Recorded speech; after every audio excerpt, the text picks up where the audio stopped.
this is Cheri from djsundries.blogspot.com, and this video is kind of an introduction to a new series that I want to start here on my YouTube channel.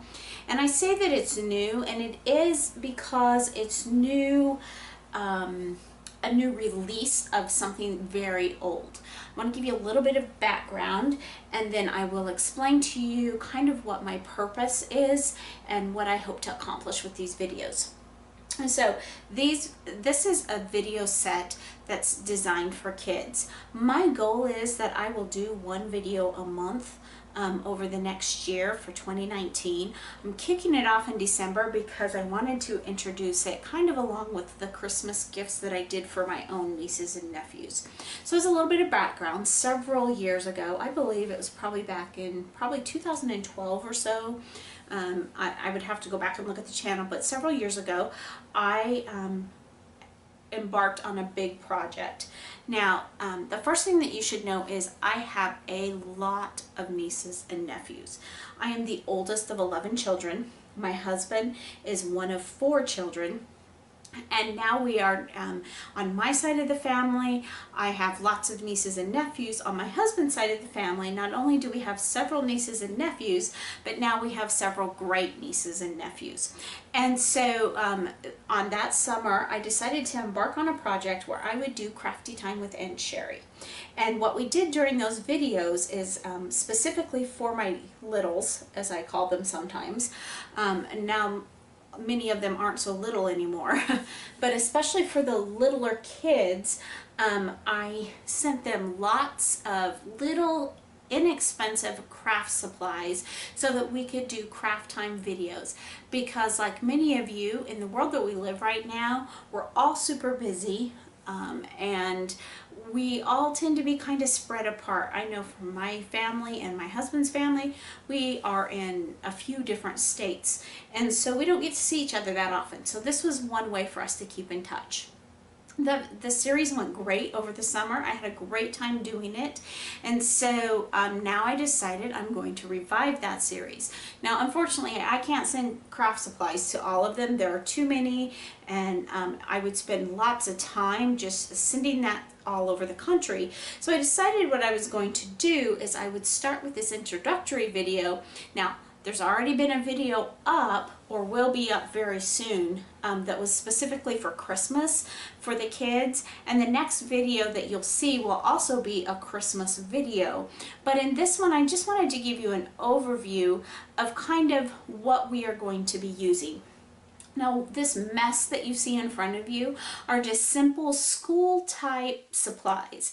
Now some of them, obviously these scissors are not typical school type scissors. I don't have school type scissors, I don't think, or if I do, they're hidden away somewhere. So I just wanted to show these, but your kids will definitely need a pair of scissors. Again, probably just school type scissors is what you need. And if you're like me, when my kids were little, you want to keep them away from the sewing scissors and the sharp scissors. So probably a ruler is going to be a good idea. Eventually, they may need some watercolors. Now, these are some that I picked up years ago at Hobby Lobby or somewhere like that, and they're kind of a fun little palette. They're simple, they were inexpensive with a coupon, but honestly, all you really need to do is go to the dollar store or Walmart and pick up a set of $1 of watercolors, because we won't be doing anything super fancy, and I really don't even know when we will be using any of this stuff. This is simply just an introductory so that you can start putting together your craft little chest. But if you want to wait, I will also give you a little bit more information on knowing when to buy what.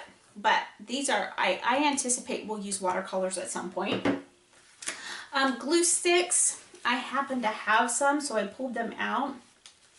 These are fun if you're doing something, or these are fine if you're doing something with paper, but depending on what it is. You know, maybe for Valentine's Day, we'll probably be making some Valentines or something like that. And for so for simple paper things, they would probably be okay.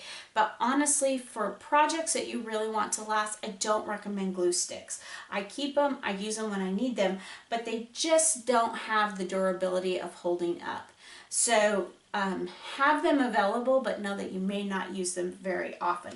Again, simple supplies you can get at the dollar store or at Walmart.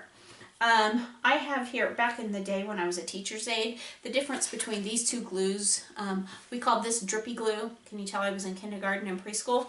We called this drippy glue, and this was a glue stick. Drippy glue is probably the adhesive that we will use the most, just simply because it's not only is it inexpensive, but it holds up better. So probably just some, and this happened to be one I picked up at Hobby Lobby one year, but just some simple Elmer's glue or whatever brand drippy glue that you like. I anticipate that paint brushes we will use throughout at various times, and these paint brushes are fabulous. They are really inexpensive. In some of the craft stores, it's been a long time since I've purchased them, but I think you could even get them for like 3 for $1 or maybe 2 for $1 now. You can probably even get them at a hardware store. You can probably get them in packs at Walmart or Hobby Lobby. Well, at the craft stores I know you can get them, but you can probably get them in packs as well. Now obviously these paintbrushes aren't for this type of watercolor so much, but you might use it for I might use them with glue, I might use them with acrylic paints, different things like that. So just kind of have them available. But again, I'm not saying run out and buy all this stuff. I'm just saying at some point we'll probably use some of these. And the thing is this is a great little stash of things for you to start gathering for your own craft times with your kids. Simple colored pencils, always super fun to use. Simple colored markers, this is a huge pack. I know I bought it specifically for a particular event, and so that's why there are so many. And you know, moms, if you are a crafter yourself, you know that you probably don't want your kids using your Zig pens or your Tim Holtz distress markers or the markers that you've invested. You definitely don't want them using like your Copics or anything like that. So having a good set of inexpensive markers for those little kids is something super fun. I also would highly recommend an old t-shirt that you could even customize it if you want, for them to have as a paint shirt and a glue shirt, and then something to cover your surface, whether it's newsprint. I know it's been a while since I have tried to purchase one, but I know when my kids were younger or when I was doing a lot of things with Bible schools and different things, I would go to the newspaper office and pick up an end roll of newspaper print. And what I mean by the end roll is, if you've ever been in the back side of a newspaper office, you know that when they're printing their newspaper, they have huge rolls of paper. I'm assuming they weigh hundreds of pounds. But when they get to the end of the rolls, they leave quite a bit, sometimes probably that much paper on the end that they can't really use. And so some newspaper offices will sell those really inexpensively. I think I used to pay $3 to $5 for a roll of that, and you could cover tables and save your surfaces. So those are just some of the supplies that I will use. Now, as far as the layouts of the videos, typically what I'm going to do at the very beginning, after you get through the introductory slide that's telling what the project itself will be, before we get into the project, you will see another slide. And what it will say, it'll say Mom's Minutes or Mom's Tips or something like that. And it will give a time that you can fast forward to the video to that time so that you can see the Mom's Tips for the video.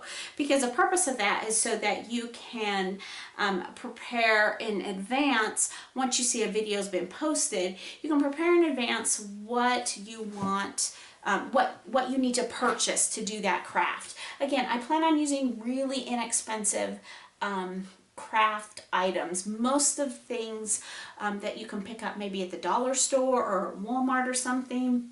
I know you're going to want some paper. Walmart has a craft brand cardstock. You might want to pick some of that up. Sometimes it'll just be simple copy paper. I use a lot of pattern paper personally, and I have pattern paper galore all through my class, all through my craft room. And you may find that you don't have access to that in your town, but just simple pattern paper that you can pick up. Sometimes Walmart actually will have an okay selection for kids crafts in the scrapbooking section at Walmart. Sometimes a dollar store will. So those are the kind of things we'll be using, because not only do I want to make it simple for you, I want to make it inexpensive for you. I don't want you going out spending a ton of money buying a bunch of expensive supplies so that your kids can get creative. But I do want you to have the opportunity to help your kids get creative. So that's just kind of an introduction to what we will be doing with Crafty Time for Aunt Cheri. Nothing exciting here to share, but I want you to know what's coming so that you can prepare and help your kids get excited for the Crafty Time designed just for them, not for adults. So thanks so much for stopping by today, and remember, take some time to enjoy the little things. Have a great day. Bye.